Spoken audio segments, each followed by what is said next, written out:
Hola, ¿qué tal? Este es el video 34 y en él vamos a hablar sobre extremos absolutos de las funciones.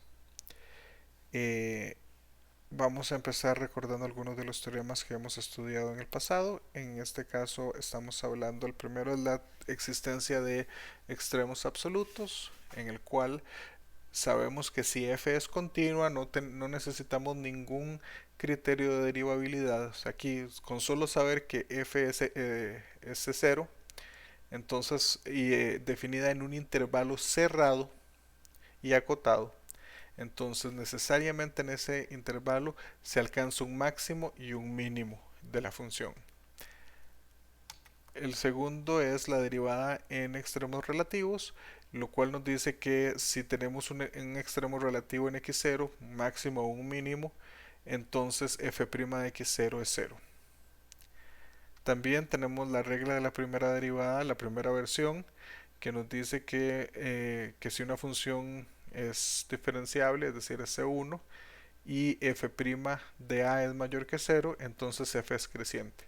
¿Eso qué quiere decir? Que en un intervalo cercano o sea, en un intervalo centrado en a, eh, tenemos que si x está en ese intervalo y x es menor que a, entonces f de x es menor que f de a, y si x es mayor que a, f de x es mayor que a.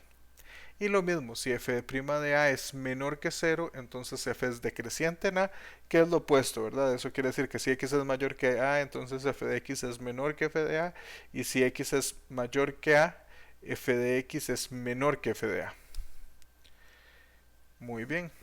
Tenemos la segunda versión de la regla de la primera derivada, que esencialmente lo que nos está diciendo es, bueno, es lo mismo, tenemos esa f continua y diferenciable, eh, y tenemos un punto en el interior donde se hace cero, y sabemos que la primera derivada es positiva a un lado y negativa al otro.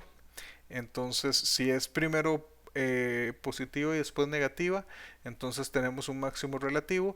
Y si es primero negativa y después positiva, entonces tenemos un mínimo relativo.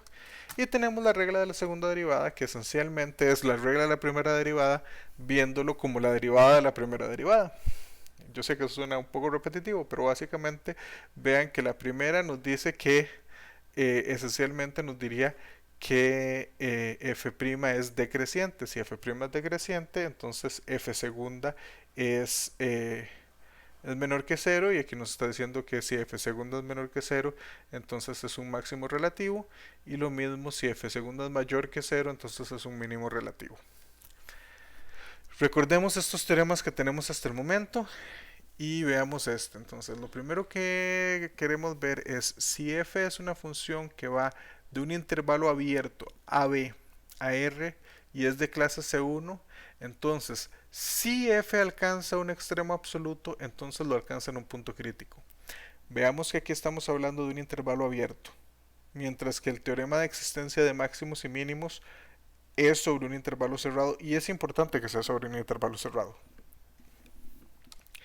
En un intervalo abierto podríamos tener asíntotas en los extremos de ese intervalo y la función sigue estando bien definida. Muy bien, demostremos esto. Primero, hablemos de mínimo. El máximo es análogo en las demostraciones de este video. Lo voy a hacer solo con uno de los tipos de extremo. El otro es esencialmente hacer el cambio necesario en esta demostración. Entonces, primero asumamos que alcanza un mínimo absoluto en x0. Entonces, bueno, dice, es un mínimo absoluto en x0, es decir, que cualquier otro x en a cumple que f de x0 es menor o igual que f de x. Entonces, en particular, podemos tomar un intervalo centrado en x0 que esté totalmente contenido en a, y en ese intervalo vamos a tener que f de x0 es menor que f de x. ¿Por qué? Porque estamos restringiéndolo de un intervalo más grande en el que sabíamos que esa condición se cumplía, lo estamos restringiendo a un intervalo más pequeño. Pero si sabemos esto qué es? Esto es la definición de ser un mínimo relativo. Y si es un mínimo relativo, sí teníamos un teorema que nos decía que en extremos relativos la derivada era cero. Si la derivada era cero, entonces x0 es un punto crítico. Y ya está. Entonces acabamos de probar nuevamente el máximo es esencialmente la misma demostración. Ahora veamos un segundo teorema. Si tenemos igual de un intervalo abierto a R y es de clase C1 y tiene un único extremo relativo, entonces ese extremo relativo es un extremo absoluto. Vamos a asumir que es un mínimo relativo y supongamos que se alcanza en x0. Pero entonces asumamos que no es un mínimo absoluto. Si no es un mínimo absoluto, entonces existe un x1 que está todavía más por debajo de x0. Y aquí es como definir un montón de variables una tras de otra, porque entonces, bueno, sin pérdida de generalidad, asumamos que x0 es menor que x1, pero como x0 es el único extremo relativo, entonces no podemos tener que la derivada es idénticamente cero en un subintervalo. Entonces existe un cierto delta tal que f de x0 es menor que f de x para todo x en el intervalo x0 menos delta a x y x0 menos delta a x0 y de x0 a x0 más delta.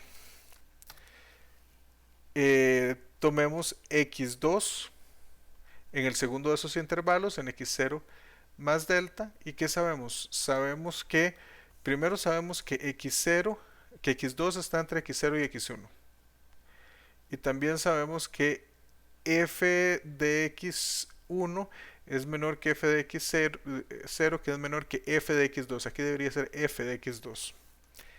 Muy bien, ¿por qué nos interesa eso? Porque entonces en este intervalo x2, x1 existe un x3 que tiene necesariamente que ser un máximo absoluto de f en ese intervalo. ¿Por qué? Porque en este intervalo la función, eso es un intervalo cerrado, en ese intervalo alcanza un extremo absoluto y por ende x3 es otro extremo relativo, pero habíamos dicho que x0 era el único extremo relativo, entonces tenemos una contradicción y vean que lo único que asumimos es que es un mínimo relativo que no es un mínimo absoluto. Entonces la conclusión es que sí es un mínimo absoluto. El tercer teorema es este, que en este caso lo que estamos viendo es supongamos que f está definida del intervalo cerrado AB a R y es de clase C1. ¿Por qué queremos el intervalo AB cerrado? Porque aquí esto nos va a asegurar la existencia de mínimos y máximos absolutos. Entonces f alcanza su máximo y mínimo absoluto ya sea en A, en B o en un punto crítico en el interior del intervalo. Entonces, sí, por el teorema de existencia, como estábamos diciendo, existen extremos absolutos en ese intervalo. Por otro lado, si es un máximo absoluto que se encuentra en el interior, entonces se alcanza un punto crítico por uno de los teoremas que ya habíamos mencionado. Y de otra manera, pues si no se encuentra en un punto crítico en el interior, entonces se tiene que encontrar en los extremos. Y ahí está. Ahora hagamos un par de ejemplos. Veamos, encontremos los extremos absolutos de la función f de x igual logaritmo de x entre x en el intervalo 1, x. Aquí este 0, esto evidentemente no está definido en 0, es el intervalo 1, x. Tomemos la derivada de f, eso va a ser 1 menos logaritmo de x entre x cuadrado. Lo mismo es, estamos derivando este cociente, estamos usando la regla del cociente. F' es 0 solo donde la ecuación 1 menos logaritmo de x sea igual a 0. Eso solo sucede en x igual e. Entonces, en el interior no hay ningún punto crítico. El punto crítico de hecho está en uno de los extremos, pero no importa. No está en el interior, eso es lo que nos preocupa. En ese caso podemos encontrar, como no hay puntos en el interior de ese intervalo, evaluamos los extremos. F de 1 es igual a 0, f de e es e inverso, y esos son respectivamente el máximo, el mínimo en 1 y el máximo en e. Y bueno, hagamos otro ejemplo. Imaginémonos que queremos la pendiente, la mínima pendiente que puede tener una recta tangente a esta curva dada. Y igual a x cubo menos 3x cuadrado más a 5x. Bueno, tomemos la derivada. Entonces, la derivada de y es 3x cuadrado menos 6x más 5 y podemos ponerlo como 2 por x menos 1 al cuadrado. Perdón, aquí es un 3 por x menos 1 al cuadrado más 2.